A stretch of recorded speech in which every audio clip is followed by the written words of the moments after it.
parts per million in your drinking water of toxin X, that's what's legal. The permit says, here you go, it's your license to dump 10,000 parts per million into their drinking water. It's not exactly our vision of what environmental protection is. It's also not what my vision of democracy is, or representative governance. Whose interests get represented? There's not enough time in this, in an introductory statement here to get through all of it. But you have, when it comes down to what you can do in your community, and I'm talking about under the current structure of law, as things are today, and this is what I deal with as a community organizer. What can we do? And what are the obstacles to getting the outcomes that we need and want? What we're told we can do is we can zone. What does that mean? We can decide what parts of our municipality to surrender to the industry that's going to come in and do harm. But it's illegal to zone in an exclusionary way any land use that has been determined to be a legal use of land by the state legislature. What is a legal use of land? Well, fracking, toxic waste dumps, coal-fired incinerators, nuclear power plants, anything you can think of that a community group has ever organized around to stop. They are generally legal uses of land. And if you have zoning in place, you must find somewhere in your community to allow that use of land. Which means, and you can picture Pennsylvania, 67 counties. How many second-class townships? Over 1,200, I believe. Subdivisions of the counties. That's how many places there are for every industry to go into and demand that they are allowed to site there. You have to find some place for us, for the waste dump, for whatever it is, for the fracking. So you go to your township meeting, back to your meeting, and you say, what can you do for us? Your elected officials turn to the solicitor, the attorney for the municipality, and they ask, legally, what can we do? You tell us.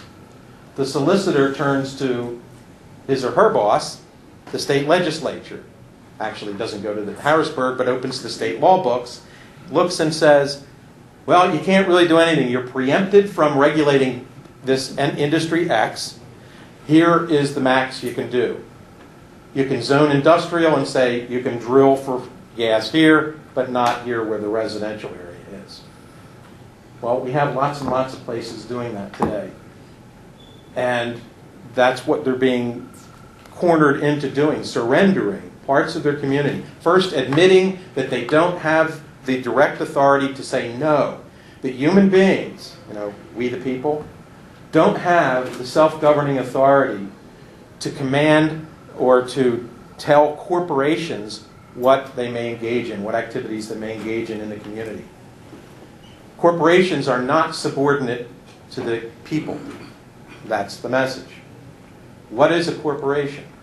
Not to get into it too deeply, but they're chartered by the state. Every corporation operating in Pennsylvania either was originally chartered in Pennsylvania with a domestic charter, or they have a foreign charter, which means, well, they're chartered in Ohio or somewhere else, and they're now allowed to operate under this Pennsylvania charter in the state. Who issues the charter? It creates the corporation in this state. Who issues it? The legislature. In whose name? Yours. And then the state issues permits to those corporations and licenses them to come into your community and violate your rights against the consent of the governed. And the state says, and you're preempted from saying no. Okay. I mean, that's what I see. That's the picture I see of what the dynamics are. Who decides what? Now, that's the picture of how it is. And the work that I'm involved in is saying that's not how it's going to be in this community. And the schools are all about opening that up and laying down a lot of groundwork to validate, that we're not just making this up. Here it is in black and white. Here's what the courts said. Here's what the historians say. Here's what happened. So what has happened is, we're talking about the commons and so forth. I use the term privatization. You know, back in England, 1600s, it was the enclosure. Same damn thing. What is an enclosure? What is privatization? It means taking things that there was no specific owner of. It was a communal benefit, you know, whether it was the river or the forest or the fields for grazing or whatever it was, a communal benefit.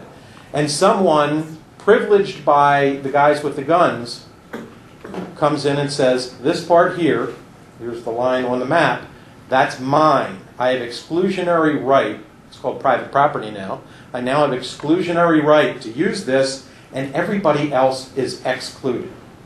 This piece of the planet is off limits to everybody but me, the privileged, who owns the deed, the title, the charter, whatever it is. You know, William Penn got a charter from Charles II. It said, it's all yours and your descendants. Well, the Indians weren't consulted, apparently. But, you know, that was the enclosure of this chunk of land that we now call Pennsylvania. And then they sold off subdivisions of it, chunks of it. Why? That's how you make the money. You don't get rich by having a piece of paper, a deed. You get rich by selling off the subdividing it. And that's the story. Well, all of us that own property in Pennsylvania now are part of that legacy. And our little backyards are exclusive places for us on the planet. You know, I want to bring it down to, you know, in terms of us too. It's not just bad corporations. And that'll be relevant. But the fact is, corporations themselves are also chartered in a similar way. They are privatized little private governments. And so they're set free from state government. The state government had acted in your name and creating them. They are set free and licensed to do harm. Now, I've been working with, I don't know how many communities at this point, 7 years of organizing. We've got probably 120 or 130 municipalities that have adopted ordinances that we've drafted for them. And they do something different.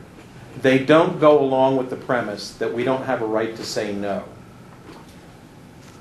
It takes a stand on fundamental right to self-government, self-determination at the local level. And that's a phrase that can't be separated from self-government. We think in this country we have self-government because we can vote for the candidate of our choice. And what we are told is that's the most you get. My question when I go into a community is, when it comes to governing decisions that will affect you, your family, your property, your environment directly, when it comes to those governing decisions, who makes them? Is it the people directly affected by the decisions, or is it somebody else?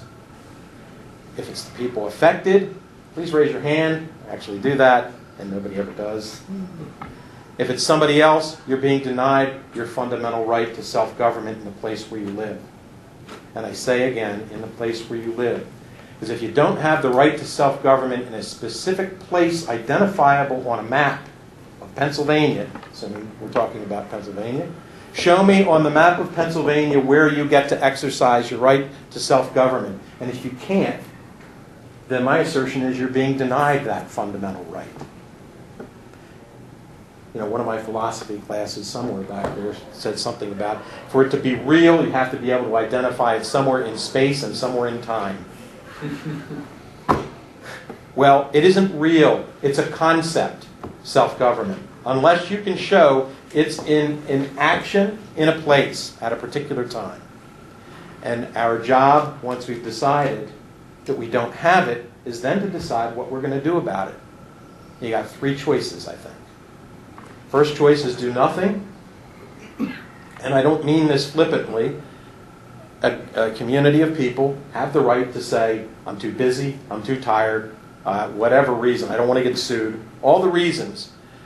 One of the choices is do nothing. And if it's fracking you're worried about, do nothing and get fracked. Right? Second possible choice. Try to use existing law and see if you can get the outcomes you want with working within the structure of law that exists today. Regulatory law, zoning, the Oil and Gas Act, whatever you want to point to, See if you can get the DEP to protect your community, to protect your drinking water and your property values. See if you can make it work for you. And it seems pretty clear to me that if you decide to color it within the lines and work with existing law, you're going to get fracked. Maybe the drill heads will be over here instead of over here, but they drill horizontally, so they put the drill heads over here, and they're still drilling over here. There is no zoning for fracking. That's one thing. For other issues, yeah, there's zoning, but you still don't get to say no. You still get the dump. Third option, I would suggest, is to do what the communities we're working with are doing. And that is they adopt local bills of rights. And they vary, but for instance, Pittsburgh's was adopted here this past November. It is a right to water. Comes right out of Article 1, Section 27 of the state constitution. Right to clean water, clean air, healthy environment, and the state has an obligation to preserve its resources and the environment for our enjoyment and for future generations. And they seem to be doing such a bang-up job of it as they're leasing out the state forest lands to the drillers, right? In your name, right? We have that right, the right to water. We have the right to local self-government, right in the Bill of Rights. We have the right, we truncated to rights of nature, rights of natural communities and ecosystems. And I'm happy to talk about that a little bit later, but that is something, it was first included in a local ordinance in Tamaqua Borough in Schuylkill County in 2006. To my knowledge, the first government, at least in this country, of any sort, to recognize that nature itself must be treated with, to be seen by the law as having in itself inalienable rights. Hey, we can do it for corporations. That's not an argument for it, by the way. And other rights, and that the rights are self-executing. And then the prohibition comes as a secondary piece. Corporations may not engage in the extraction of natural gas within the city of Pittsburgh. Okay? They didn't just adopt that as the law. They adopted the Bill of Rights first. And the prohibition as a protection of those rights. Among the rights and among the statements of law also are that corporations that would violate or intend to violate the prohibitions of this law will not be recognized to be legal persons under the U.S. or state constitution, will not be able to afford themselves of the protections of the Commerce Clause or the Contracts Clause or similar laws in state constitutions. What I'm saying is we go at what the real underlying problems are. The reason you can't have what you want today is because the laws say corporations have rights, can sue you and your representatives for daring to challenge those rights in an attempt to protect your rights as a community, and you can't afford to fight them, and they can afford to fight you. Who wins, who loses? It's very pragmatic in a sense. It's about actually creating the arguments needed to get to where you want. Do you win if you're sued? It's not a guarantee you win, but it's a guarantee you lose if you don't do it. It's a guarantee you've already lost, and unless you get outside of the box. If you do nothing, you've lost. You've agreed. You have no rights. If you use the laws that exist today, you agree. You don't have the rights. You have to stop doing both of those things. And I've covered a lot of... They say, there's got to be some good news! And when Ben says schools, he's meaning the democracy schools. Yes, just to be clear. And just for those of you who came in a little late, welcome. Thanks for being here. And just know that Ben was speaking first to give you a sense of some of his ideas and tools. James Quilligan from Global Common Trust will speak now. And then we're going to ask a question, and then a question for both of them, and then they'll be opened up to questions from all of you. So, James? Thank you, Mary Beth. Thank you, Ben. That was Thank you. a wonderful overview. I was really hoping that you could go on for another hour. No, don't tell. Yeah, don't.